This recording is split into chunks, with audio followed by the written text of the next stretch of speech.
Hi guys. Hi, thanks. You've got Laura and Sarah. Sarah's a little bit grumpy right now because we've just made this video and we have to start it again because we had a few issues, didn't we? With my little sister. Yeah, with Ava being a little bit distracting. So we're starting again. So Sarah's a little bit flat at the moment, but we're going to try and pick her up. Okay, so thank you so much for all the videos you sent us this week and for all the stuff you've been doing. We really appreciate it. We really love having you sending us stuff and getting involved. It's mega, it makes such a big difference.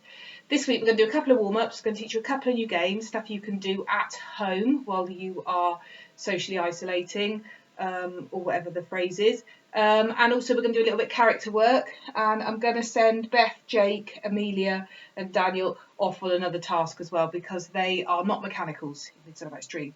So the tasks we are doing are for the mechanicals, but that will happen in a little while. There are some things we can all do together first, and the first one is a game.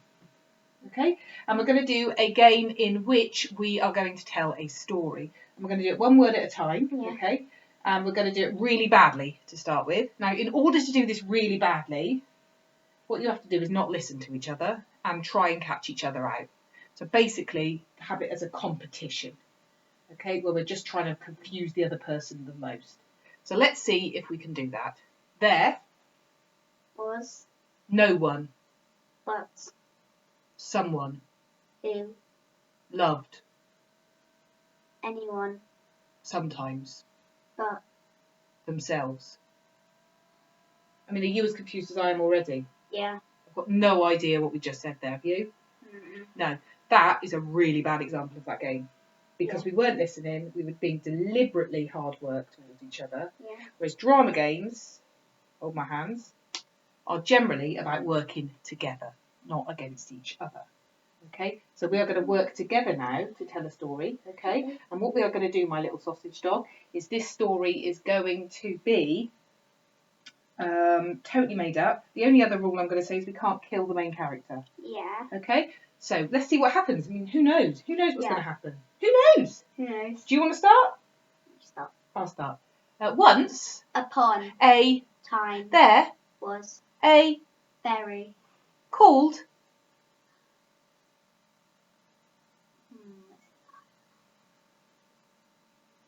Bethany. a fairy called Bethany. Bethany, Loved. her Father. very Much. her Mother. had Not. seen Her. for. Ever.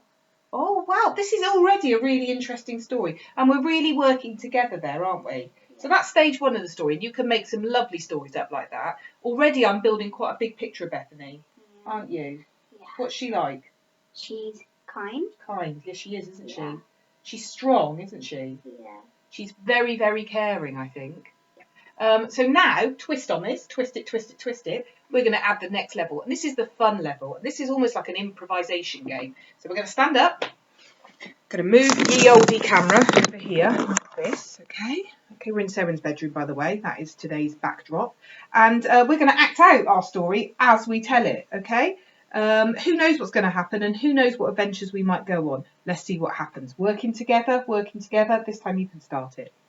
Once. There Was. 3 Ugly.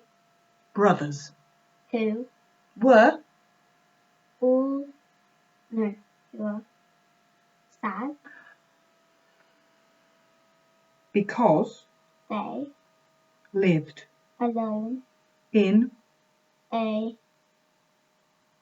tiny Cramped. house. With No. parents. Full stop. One Of. them. Were. Sorry. One of them. Wait, what? One of them Were. were. One of them were. What do you mean was? What? Yeah. Yeah. Was. One of them was called Richard. Richard. I'm going to make Richard now. Richard Was. sad, And. lonely. But. He had 2 brothers who were also sad, and lonely.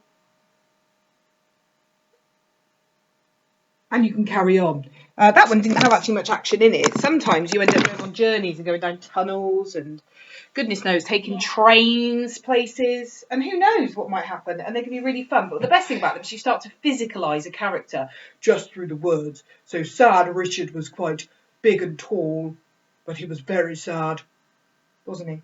Yeah. So that's it for those sort of first 2 warm-ups that you can do. And what we're going to move on to now, my little sausage dogs, is a hot seating activity. Oh, I hear you all cry. They've all done hot seating, Seren. They've all done it before. They have. They've all done it before. If you are Jake, Dan, Amelia, or indeed Beth, you can stick with us for this if you want to. You can do this, or you can hop off to the other video right now. I'm going to say bye to you in case you're hopping off right now. Bye! If you're still with us.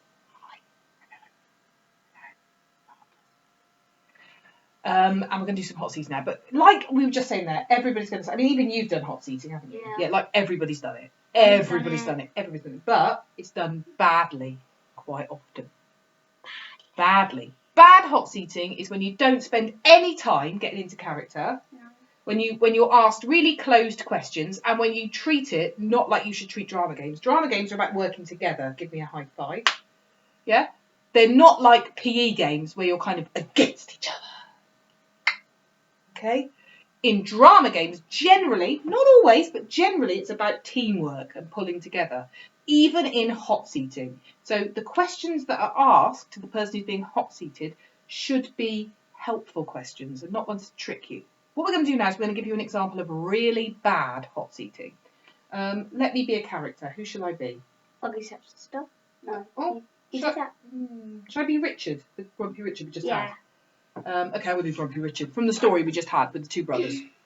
Seren is now going to ask me some really unhelpful questions and some questions that only need 1-word answers. Okay, is that all right? She's thinking. And I'm going to spend no time getting into character. In fact, I'm not even going to sit in character. Do you like your brothers? Nope. Why?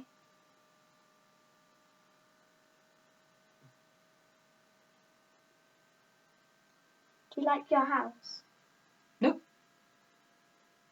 Do you have any friends? Nope. So already, how are you feeling asking me questions? Because they're all answered in no, it's just a bit boring. Boring, and it's quite hard work. You've got to go at it like an Olympic athlete. You've got to fully embody yourself in the character, Grumpy Nobody Richard, okay? And you've got to help the person who's asking the questions. Seren, sit up like an Olympic athlete, darling. There we go. So we're going to work together now, and she's going to hot seat me. She's going to ask me some great open questions. Let's go. Boom. She's thinking.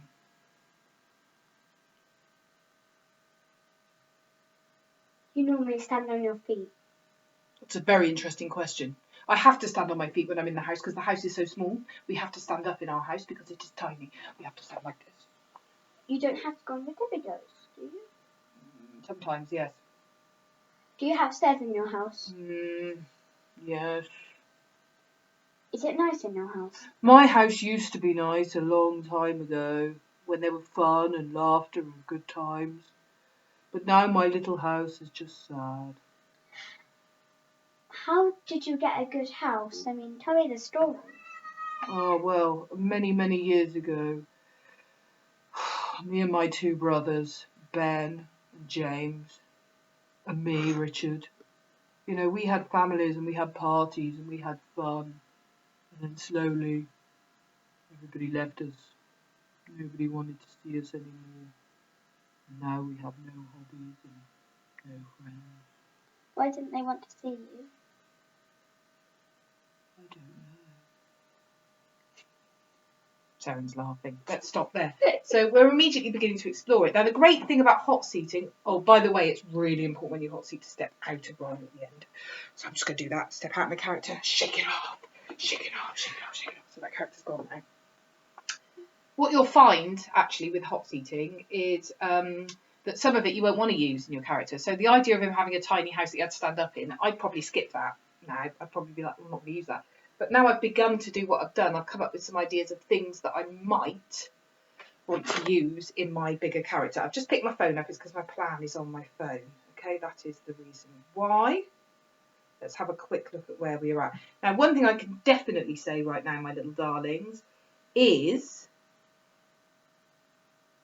if you are Beth, Amelia, Jake or Daniel and you have stayed with us until this point, you can chip off to the other video now.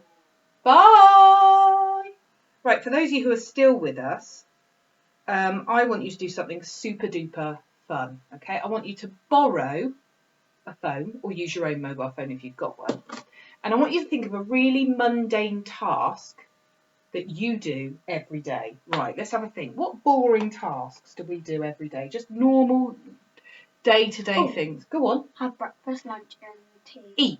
Eat. That's a mundane task that we do every day. I don't find eating mundane, but some people might do. What other things do we do? Brush our teeth. Brush our teeth every day. Yeah. Brush your hair. Brush. Nothing else. What other mundane tasks are there? Go to the toilet. Go to the toilet. You might read a book. Again, I don't find that mundane. No. Let's not do go to the toilet. No. You're about to find out why in a minute when I tell them what the task is. Okay. But reading a book, maybe even going on a swing in the garden. These are all like little things, little nuggets, little chicken nuggets of activities that you do every single day. Yeah. What I would love you to do, guys, is I'd love you to, once you've hot seated your character and you've begun to understand them a little bit more, your next challenge, should you wish to accept it, is to do one of those tasks in character. Brush your teeth as Quince.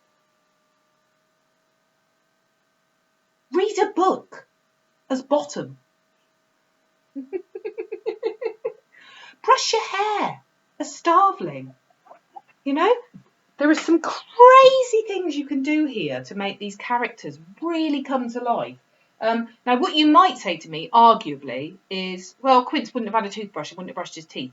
Don't get caught up in the Shakespeare. Don't get caught up in the fact that you live in a house that they may not have lived in. You live in a time that they may not have lived in.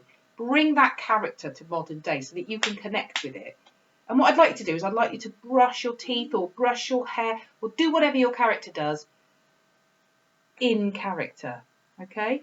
I'm really sorry that we've got sad Saren today. Saren, do you want to tell everybody why you're feeling a bit down? No. I think she's finding it hard, aren't you?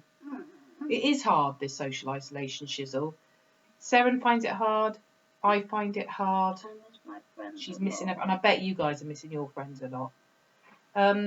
So yeah, that's what we'd love you to do, is go away and make a little video about your character doing one of those mundane tasks. And let's see the way that they do it. Ava's coming. Ava's now back, so that's going to mix up the room again for us. Please do send us those videos. You might also remember we've sent some other tasks for you to do over recent weeks. I've put them on the Word document that was sent with this. Okay, so if you want to do any of those over Easter, there she is, then please do and send them to us because we love seeing what you're up to. I've had a few people ask me about Midsummer Night's Dream and if it's going to happen or not.